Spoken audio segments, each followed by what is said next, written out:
day I took a breath, you had a plan for my every step. You promised to always be by my side. I believe that you are the way, you are the truth, you are the light. So I sing this to you. You keep your promises every day. I will believe in everything that you say. Yeah, in the dark I know you're making a way. Jesus, I will trust you. You're always good at everything that you do, and I know everything that you say is true. And every moment you are leading me through. Jesus, I will trust you.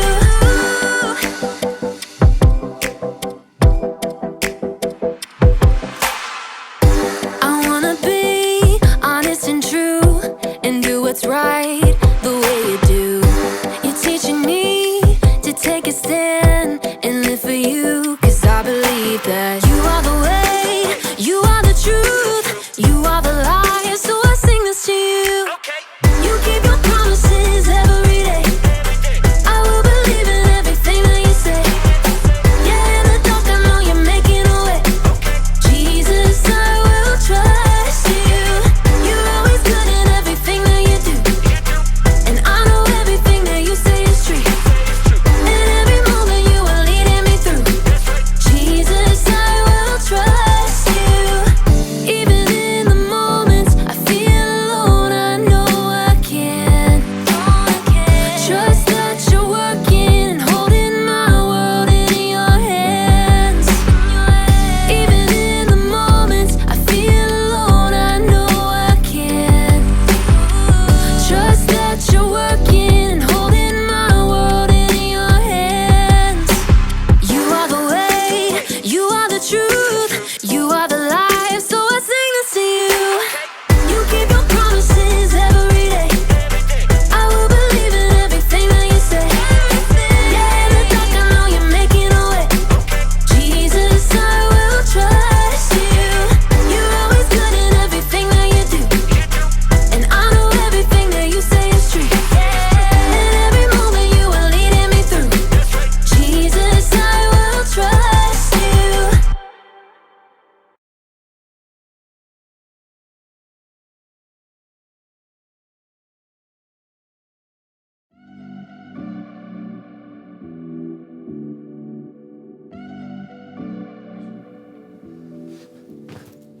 Hello, friends. It's me, Graham, and I am a hero.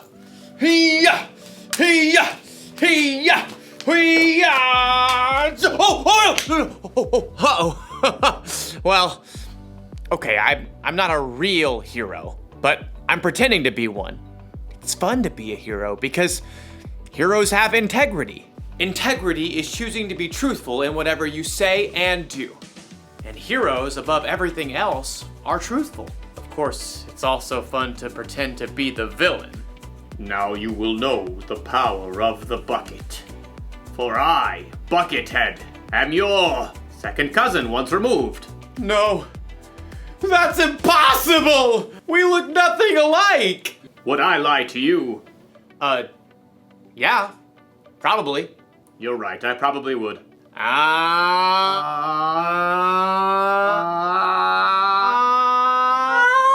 The good thing about pretending to be the bad guy is that I can stop pretending anytime I want. But as you'll see in today's story, when you cheat and lie in real life, it's a little harder to take your mask off. It's really hard to breathe in here. I'll see you all back here soon.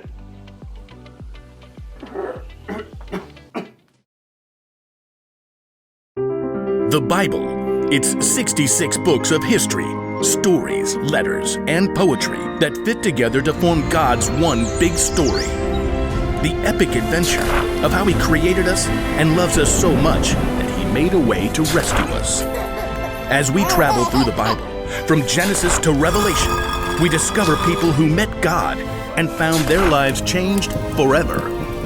Now, for an amazing story, inspired by the book of 2 Kings, chapter 5. Naaman was the commander of the army of Aram, one of Israel's greatest enemies. Forward march! Though Naaman was a wealthy man, he had one problem that no doctor could solve. He had a terrible skin disease. Oh, make it go away.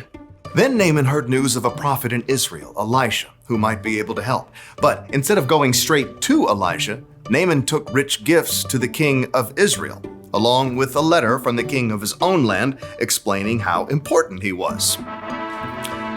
The king of Israel frowned as he read the letter from his enemy, the king of Aram. I am sending my servant Naaman to you with this letter. I want you to heal him of his skin disease. What? No! I'm not God. Your king is trying to pick a fight with me. But I just Not want... listening, not listening. La, la, la, la, la, la. The king of Israel made such a fuss that Elisha heard the news and sent a messenger. It was probably his trusted servant, Gehazi. I'm a good guy. Trust me. Gehazi took Elisha's message to the king.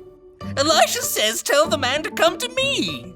Gehazi raced back home to help Elisha prepare for the important visitor. And sure enough, the king of Israel sent Naaman straight to their doorstep. Gehazi peeked out the window. Look how low the chariot is riding. What's in the back? Embroidered robes and bags of something? Gehazi? Hurry up. You gotta look good for this guy. I'll get you your best robe. Nope, You're not wearing the robe? I'm not going out. Not going out? No, you are. My robe? What's wrong with your robe? It's old. It's not even a decent name brand like Melchizedek or Queen Jezebel. Elisha sent his servant out the door with a message for Naaman. Are you the prophet? No. But let me just say that is one excellent chariot. I see you got the golden hubcap. Where's Elisha? He says, go, wash yourself in the Jordan River 7 times. Then your skin will be healed. You will be pure and clean again. I thought Elisha would come out himself. I know, right? Look, can't he just say some words and wave his hand and, make me better? That's what I was thinking too. And the Jordan River? I mean, it's full of muck and tadpoles and... forget it.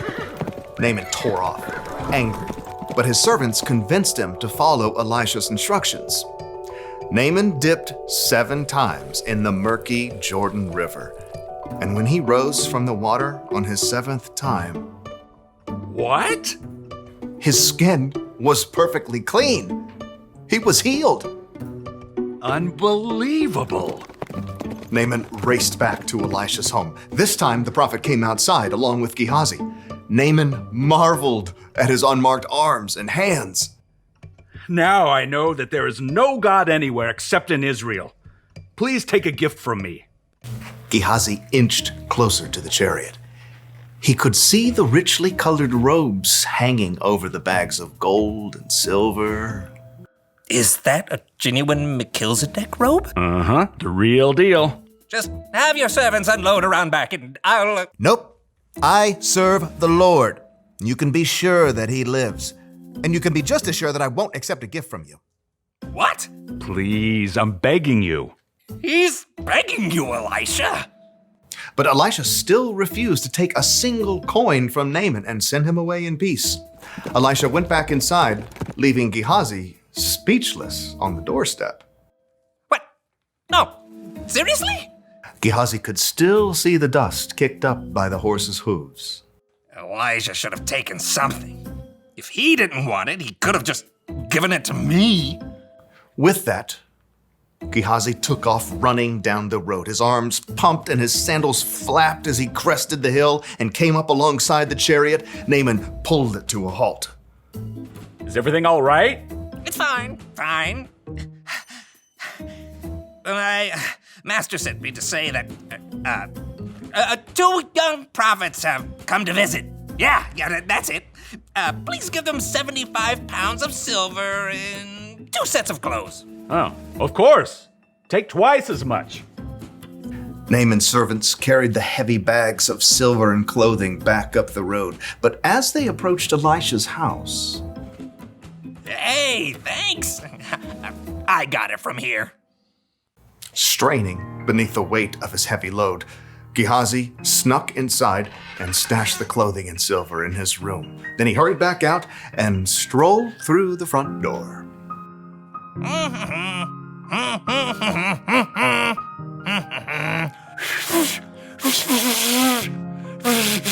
Can't whistle. Elisha studied him with sharp eyes. "Where have you been?" Oh, me? I didn't go anywhere. Didn't my spirit go with you? I know Naaman greeted you. I know you took money and clothes. I was just being nice to the horses, making their load lighter. You and your family after you will have Naaman's skin disease. Then I can't wear my new robes. Sure enough, Gehazi's skin was soon covered with sores, just like Naaman's was. Gehazi's lie had won him some new clothes, but it had cost him Elisha's trust and a full and healthy life.